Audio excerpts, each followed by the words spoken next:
Hey guys, Trevor here, and in this video I'm going to show you how to get new emojis on your iPhone.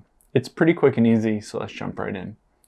Now I'm going to open up Safari and tap on the little search and open up all of my emojis. You can see I have a ton of new emojis, and oftentimes your iPhone will update to the latest emojis and add a bunch of new emojis on here. And your iPhone can handle tons of different emojis. You can see it must be a few hundred different emojis. To get the latest emojis on your iPhone, you're going to walk through a few different steps, and I'll go through all those with you. The very first thing that we'll do is we'll open up our settings here, and then we'll scroll down until we get to General and tap on General. And then second option, Software Update, we'll tap on that.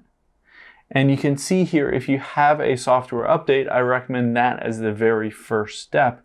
Update your iPhone to the latest version, because oftentimes these new emoji keyboards come pre-installed on these software updates. So you'll get all of the latest emojis. So go through the steps to update your iPhone. After that's updated, or if it's already updated, you can move on to the next step. So the next step is we'll go back out of here.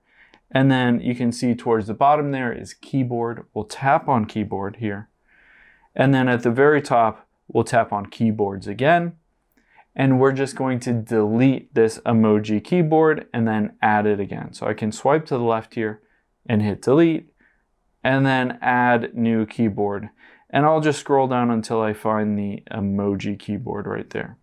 So I've deleted it and added it back again. That refreshes that emoji keyboard to the latest version. But also another thing that you can do is, let's go back here twice. And sometimes when you update to the latest versions of keyboards, they don't necessarily refresh. And this will reset everything and refresh that keyboard. So let's scroll down until we get to Transfer or Reset iPhone here. And tap on that, and then tap on Reset at the bottom here, and then Reset Keyboard Dictionary. So we're going to tap on that, enter in our password, and you can see that this will delete and reset all of those keyboards, including the emoji keyboard, so that you have the latest version of it, and you'll have all of the new emojis on your iPhone. Hope this helps. Thanks for your time today, and I'll see you on the next one.